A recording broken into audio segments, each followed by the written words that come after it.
আসসালামু আলাইকুম। Welcome back to my channel Roza's kitchen.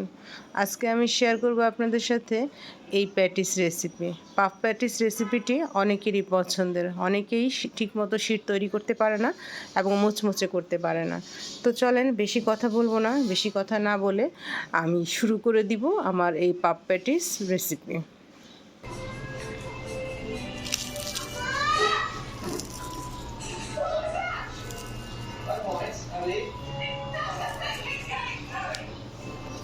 কথা না দেখেছেন কত মুচমুচে। তো চলেন শুরু করে দিই। প্রথমে আমি একটা বোল নিয়ে নিলাম এবং এর মাঝে দিয়ে দিব ময়দা। অবশ্যই ভালো ব্র্যান্ডের প্যাকেট ময়দা নেবেন এবং একটু চেষ্টা করবেন মেপে নেওয়ার জন্য। তো আমি 600 গ্রাম ময়দা নিয়ে নিলাম এবং সেটা নিলাম তীরের। আপনাদের যে তীরেরই নিতে হবে এমন কোনো কথা নাই, ইচ্ছা করলে আপনারা যে কোনো ভালো ব্র্যান্ডের নিতে পারেন। এখন আমি আপনাদেরকে বলে দিচ্ছি যে যাদের স্কেল নেই তারা কিভাবে নিবে। আপনি মেজারমেন্ট কাপ দিয়ে হালকা করে চেপে চেপে নেবেন না, হালকা করে 4 কাপ ময়দা নিলেই আপনার 600 গ্রাম হয়ে যাবে। তো আমি এখন ময়দাটার মধ্যে দিয়ে দিব একটা ফাটানো ডিমের অর্ধেক, মানে একটা ডিমকে পুরো ফেটে নিয়েছি সাদা অংশ সহ, সেখান থেকে দিয়ে দিলাম অর্ধেক। এখন দিয়ে দিব 2 চা চামচ চিনি এবং 1.5 চা চামচ লবণ। এটা লবণটা একটু পরিমাণ বুঝে দিবেন এবং চিনিটা 2 চা চামচই দিবেন। আর দিয়ে দিলাম 1/4 কাপ সয়াবিন তেল, মানে রান্নার রেগুলার তেল আমরা যেটা খাই সেটা দিয়ে দিলাম। এখন এটাকে আমি হাত দিয়ে খুব ভালো করে একটু মিক্সড করে নিব, যাতে তেল তারপর ডিম এটা যাতে পুরোটা আটায় লেগে যায় সেটা একটু খেয়াল করব। আর ভিডিওটা কিন্তু একটু বড় হবে, ধৈর্য নিয়ে দেখবেন যদি ভালো প্যাটিস বানাতে চান। এখন আমরা অল্প অল্প করে পানি দিব। পানিটা অবশ্যই একবারে দিয়ে দিব না, কারণ অনেক সময় আটা কতটুকু পানি টানবে সেটা আমরা বলতে পারি না। এই জন্য পানিটা খুব সামান্য সামান্য করে দিয়ে খুব মানে চেষ্টা করবেন যে একটু একটু করে পানি দিতে, এবং খুব শক্ত, মোটামুটি একটা শক্ত ডো তৈরি করব আমরা।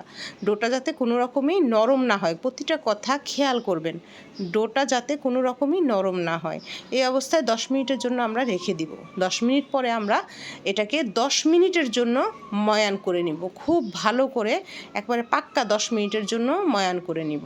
যেভাবে আমরা তন্দুরের খামির করি ঠিক ওভাবে করে পুরো 10 মিনিটের মতো ময়ান করে নিলাম। ময়ানটা যত ভালো হবে তত ক্রিসপি হবে। এভাবে আমি আধা ঘন্টার জন্য আমার ডোটা রেস্টে রেখে দিলাম। এখন আমি এদিক দিয়ে ডালডা নিয়ে নিয়েছি। আমি ডালডা নিয়ে নিয়েছি 300 গ্রাম। ইচ্ছে করলে আপনি এর সাথে বাটারও মিক্সড করতে পারবেন। বাটার মিক্সড করলে টেস্ট ভালো আসবে, তবে একটু ফুলাটা কম আসবে, মানে একটু কম ফুলবে, তবে টেস্ট খুব ভালো আসবে। ইচ্ছা এটা আপনার, আপনি যদি বাটার দিতে চান। তো আমি অনেক সময় বাটার দিই, আবার অনেক সময় ডালডা দিয়েও করি। তবে ডালডা দিয়ে করলে একটু বেশি মানে ক্রিসপিটা বেশি ভালো হয়, ফুলে। তো আমি খুব ভালো করে যে আমার যে ডালডাটা 2 টেবিল চামচ ময়দা এবং 2 টেবিল চামচ কর্নফ্লাওয়ার দিয়ে দিব। দিয়ে এটা ভালো করে মিক্সড করব। যদি খুব বেশি হার্ড লাগে তাহলে এখানে সামান্য পরিমাণে একটু রান্নার যে সয়াবিন তেল আছে সেটা দিয়ে দিবেন। আর তারপরও যদি মনে হয় যে একটু হার্ড, আসলে ডালডাটা আপনার ওয়েদারের উপরে নরম ঠান্ডা থাকে। দেখা গেছে বেশি গরম পড়লে এটা নরম থাকে, আবার যখন ঠান্ডা থাকে বাইরের ওয়েদার তখন কিন্তু এটা আবার শক্ত হয়ে যায়।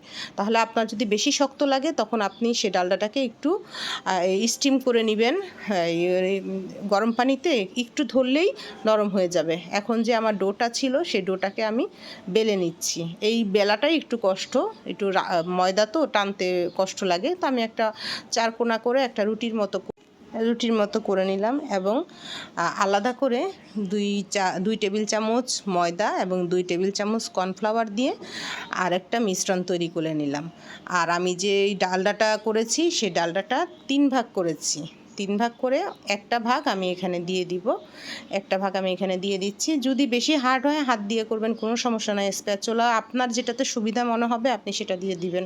তো আমি স্প্যাচুলা দিতে দিতে আমার মনে হলো যে আমি হাত দিয়েই দিই, তখন আমি হাত দিয়ে খুব ভালো করে চারদিকে শিওর করে ডালডাটা লাগিয়ে দিলাম। এই পাফ প্যাটিসের এই ধাপগুলোই সবচেয়ে মূল। আমি এর ভিতরে একটু ময়দা এবং কর্নফ্লাওয়ার যে গুঁড়াটা দিয়েছিলাম সেটা ছিটিয়ে দিলাম। এখন এটা দেখেন আমি প্রতিটা ভাজে ভাজে কিন্তু আমার যে ডালডার যে মিশ্রণটা তৈরি করেছি সেটা আমি দিচ্ছি এবং একটু একটু করে ময়দার দিলাম। তো আমি ঠিক এভাবে করেই আমার পুরা রুটিটা, এখানে কিন্তু পুরাটা খামির এটা তৈরি হয়ে গেছে। এটাকে আমি একটা পলিথিন দিয়ে খুব ভালোভাবে লক করে দিব, যাতে এটার বাতাস বের হয়ে না যায়, এখানে কোনো রকম বাতাস ঢুকতে না পারে। ঠিক এই অবস্থাতে আপনি 1 ঘন্টা 2 ঘন্টা মতো রেখে দিবেন আপনার নর্মাল ফ্রিজে। ইচ্ছে করলে আপনি এটা 30 মিনিটও করতে পারেন, তবে আপনি যত এটাকে রেস্টে দিবেন আপনার পাপ প্যাটিস তত সুন্দর হবে। তো আমি প্রায় 1 ঘন্টার মতো রেখেছি। 1 ঘন্টার পরে আমি সেটা আবার বের করে ওইটাকে আমি কোনো মতো একটু সাইজে বড় করে আমি 2 টুকরা করে নিলাম। এই যে দেখেন, এখন কিন্তু বেশি ভাঁজ আসেনি। আমি 2 টুকরা করে নিয়েছি। এখন এটাকে আমি বেলবো। এটাকে বেলে আমি এখন অনেক বড় করে নিব। এটাকে আমি খুব পাতলা করে বেলে নিব। প্রথম রুটিটা যে আমরা বেলেছি সেটা কিন্তু আমরা খুব একটা বেশি বড় করি নাই, কিন্তু এই রুটিটাকে আমরা খুব বড় করব, পাতলা করব, মানে যতটুকু আমার পক্ষে সম্ভব করা ততটুকুই করব। এবং একই প্রসেসে আমি এটার মধ্যে ডালডার যে মিশ্রণটা ছিল এই মিশ্রণটা আমি আবার এটার মধ্যে দিব। খুব ভালো করে শিওর করে যে সব জায়গাতে লাগছে কি না, এভাবে আমি ডালডার মিশ্রণটা দিয়ে দিব এবং এর উপরে ময়দা এবং কর্নফ্লাওয়ারের যে গুঁড়িটা রেখেছিলাম সেটা ছিটিয়ে দিব। সেটা ছিটিয়ে দিচ্ছি, দেখছেন? ছিটিয়ে দিচ্ছি। একটু খেয়াল করবেন, খেয়াল করলে আপনিও পারবেন, তেমন কঠিন কোনো কাজ না। এখন আমি এটাকে কেটে নিব। একটা সাইড একটু বড় কাটবো, অন্যগুলোর তুলনায় একটা একটু ছোট করে বড় করে কাটবো র্যাপ করার জন্য। তো এটাকে আমি এখন রোল করে ফেলবো। প্রত্যেকটা রুটিকে আমি একটু টাইট করে রোল করব, যাতে বাতাস না থাকে। খেয়াল করবেন বাতাস যাতে ঢুকে না যায়। তো আমি প্রত্যেকটা রুটিকে এভাবে রোল করে করে পেঁচিয়ে নিচ্ছি। ভিডিওটা আমি আবারও বলছি, যদিও বড় হয় মনোযোগ দিয়ে দেখবেন যারা পেটিস বানাতে চায় তারা। দেখেন আমি একটু বড় কেন রেখেছি, এটা র্যাপ করে দেওয়ার জন্য বা সিল করে দেওয়ার জন্য একটু বড় রেখেছিলাম। এটাকে আমি খুব ভালো করে রেডি করে রেখে দিছি। এটাকে ঠিক এই অবস্থাতে আপনি আপনার ফ্রিজে সংরক্ষণ করতে পারবেন। ঠিক একই প্রসেসে আমি এর আগে যেভাবে করেছি এভাবে প্রসেসিং করে আপনি ফ্রিজে 7 দিন পর্যন্ত রাখতে পারবেন এবং ডিপ ফ্রিজে 3 মাস পর্যন্ত রাখতে পারবেন। তো আমি এভাবে আমার যে দুইটা হয়েছে, দুইটা পুরো ভিডিও দেখাতে গেলে লং হয়ে যাবে, দেখালাম না। তো আমি এখন আমার যে ফিলিং লাগবে সেটা তৈরি করছি। সমস্যার ফিলিংটা আমি একটা মুরগির বুকের একটা সাইডের মাংস ভালো করে সিদ্ধ করে হালকা একটু লবণ দিয়ে সিদ্ধ করে নিয়েছি। আদা রসুন কিচ্ছু দিই নাই,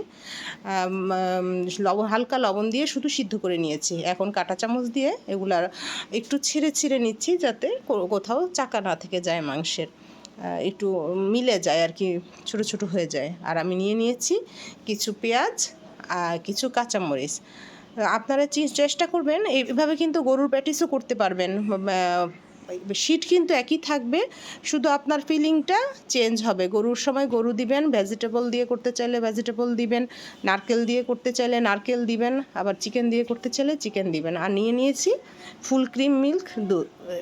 তা আমি এখন চুলায় চলে গেলাম। চুলায় আমি একটা পাত্রে একটু তেল দিয়ে দিলাম, এর মাঝে দিয়ে দিলাম পেঁয়াজটা খুব বেশি দেওয়ার দরকার নেই, কারণ আমি যেহেতু চিকেন প্যাটিস করছি তাহলে আমি চিকেনের পরিমাণটাই বেশি দিব, এখানে পেঁয়াজটা দিব না। আমি কাঁচামরিচ পেঁয়াজ দিয়ে দিলাম, আর এর মাঝে সামান্য একটু আদা রসুন দিয়ে দিলাম। আদা রসুনটা একটু ভাজা ভাজা হতেই আমি এর মাঝে দিয়ে দিব আমার যে সিদ্ধ করা চিকেনটা। এখানে তো সব কিছুই আসলে রান্না করা, তেমন একটা বেশিক্ষণ এগুলো রান্না করার কোনো প্রয়োজন নাই। আমি এগুলোকে একটু ভালো করে নেড়ে চেড়ে নিচ্ছি, যাতে ভাজা ভাজা হয়ে যায়। একটু খেয়াল করে দাঁড়িয়ে থেকে এগুলা রেখে চুলা থেকে চলে যাবেন না। দাঁড়িয়ে থেকে আমি চিকেনটাকে একটু আলাদা করে নিলাম এবং এর মধ্যে সামান্য আরেকটু তেল দিয়ে এর মাঝে আমি 1 টেবিল চামচ ময়দা দিয়ে দিলাম। ময়দাটাকে একটু ভেজে নিব, যাতে ময়দার যে কাঁচা ফ্লেভার সেটা না থাকে। ভেজে নেওয়ার পর আমার যে দুধটা রেডি করে রেখেছিলাম সেই দুধটাকে আমি সামান্য করে দিয়ে দিব। একবারেই দুধটা দিয়ে দিব না, কারণ ময়দাটা তখন চাক হয়ে যেতে পারে। একটু দেখছেন একটু ঘন দেখলে আপনি আপনার প্রয়োজন অনুযায়ী সামান্য একটু পানি দিয়ে নেবেন এবং শেষ পর্যায়ে এসে গরম মশলা গুঁড়া, গোলমরিচ গুঁড়া এবং সামান্য একটু লবণ কিন্তু চিকেনে দেওয়া ছিল। এটা আমরা যে ময়দা আর দুধ ব্যবহার করেছি তার জন্য সামান্য একটু লবণ ছিটিয়ে দিবেন। আর যদি বেশি ঘন মনে হয় তখন সামান্য একটু পানি দিয়ে এটাকে একটু হালকা নরম করে নেবেন। আমি এভাবেই ফিলিংটা তৈরি করে নিলাম। এখন চলেন আমরা আবার আমাদের কাজে চলে যাই। এখন আমি আমার প্যাটিসটা যেটা আমি রেডি করে রেখেছিলাম সেই শীটটা বের করলাম, সেটা বের করে এখন আমি এটা বেলে নেব। এটা কিন্তু আপনারা ইচ্ছে করলে, আমি আবারও বলছি, 7 দিন পর্যন্ত এভাবে রেখে দিতে পারবেন, কোনো সমস্যা নেই। এবং ডিপ ফ্রিজে 3 মাস পর্যন্ত রেখে আপনি প্যাটিস বেলে নিতে পারবেন। তো একবারেই চাপ দিয়ে বেলতে চেষ্টা করবেন না, একটু করে চাপ দিবেন, কারণ একবারেই চাপ দিলে এক সাইডে মোটা চলে যাবে, এক সাইডে পাতলা চলে যাবে। আমরা এখন একটু চেষ্টা করব চারদিকে সমান করে একটা প্যাটিস বেলে নিতে, মানে শিট বেলে নিতে। কারণ আমি যদি চারদিকে সমান না করি সেক্ষেত্রে কিন্তু প্যাটিসের শিটটায় ভালো আসবে না, মানে আপনার ভাঁজগুলা ঠিকমতো আসবে না। চেষ্টা করব যাতে সমান থাকে, একটু ধৈর্য নিয়ে কাজগুলা করতে হয়। অবশ্যই চারদিকে সমান করে বেলতে হবে এবং মোটা একটা রুটি বেলে নিতে হবে। আর মোটাটা কীরকম হবে সেটা আমি বলেও দিচ্ছি, দেখিয়েও দিব। আমরা যে পরোটা বানাই, পরোটার থেকেও আর একটু মোটা আমি দেখিয়ে দিচ্ছি। এই যে দেখেন, দেখতে পাচ্ছেন, এটা কিন্তু পরোটার চেয়েও মোটা। কারণ অনেক বেশি মোটা হলেও ভালো আসবে না, আবার অনেক বেশি পাতলা হলেও শিটগুলি খুলবে না। এই জন্য খেয়াল রাখতে হবে, আমরা যে পরোটা বানাই পরোটার থেকে একটু মোটা। তো আমি স্কেল নিলাম, স্কেল নিয়ে খুব ভালো করে একটু মেপে নিচ্ছি, কারণ মেপে নিলেই প্রত্যেকটা প্যাটিস ভালো মানে সাইজ ঠিক থাকবে।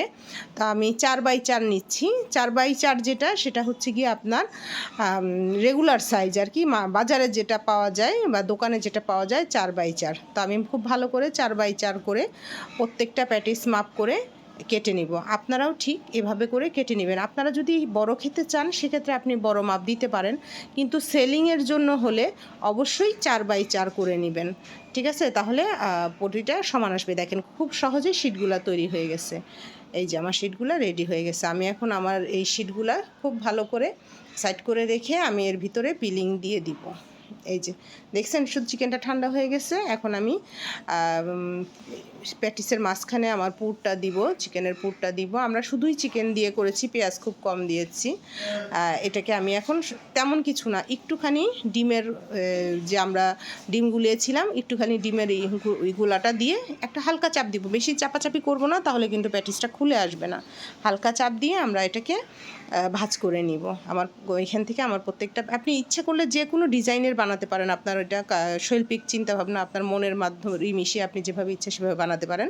তবে প্রসেসিং এটাই এবং শিট তৈরি এটাই। এই যে একটু ডিমের ইটা দিয়ে আমি ভালো করে সিল করে দিচ্ছি। বেশি চাপাচাপি করা যাবে না। আর একটু ছুরি দিয়ে কেটে দিবেন, একটু ডিজাইন ভালো লাগে। আর ছুরি দিয়ে কেটে দিলেও ওইদিকে হিটটা ঢুকে খুব ভালো আসে। তো এই যে আমার মোটামুটি হয়ে গেছে রেডি। আমি এগুলো এখন বেক করতে চলে যাব। আমি যে ডিমের অর্ধেকটা যে ডিম রেখেছিলাম তার মাঝে আমি 1 টেবিল চামচ সয়াবিন তেল দিয়ে দিলাম। তেলটা দিয়ে দিলাম এই জন্য, তেলটা দেওয়াতে প্যাটিসের উপরে চকচকে ভাবটা আসবে। আপনারা অবশ্যই তেলটা দিবেন।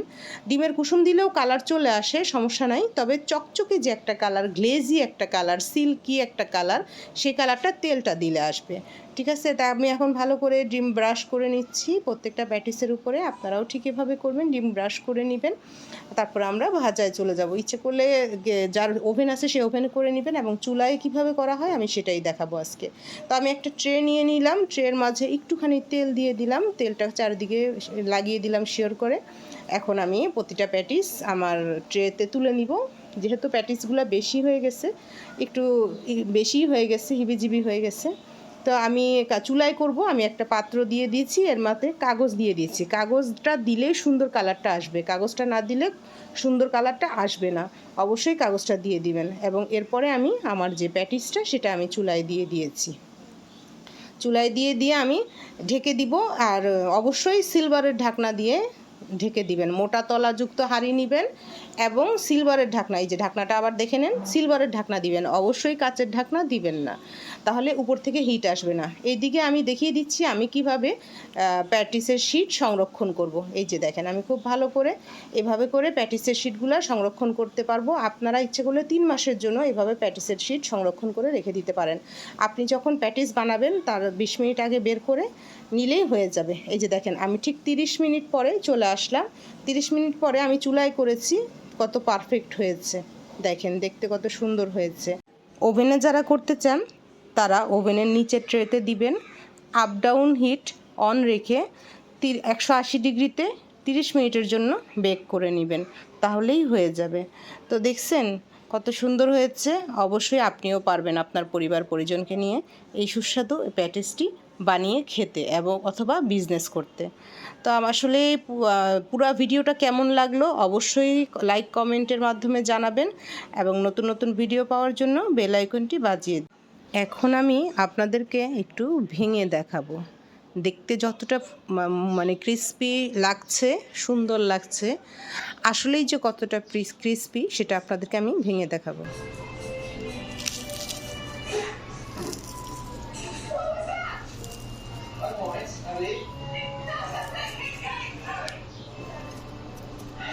দেখেছেন কতটা ক্রিস্পি। তো সবাই ভালো থাকবেন, আমার জন্য দোয়া করবেন। আসসালামু আলাইকুম।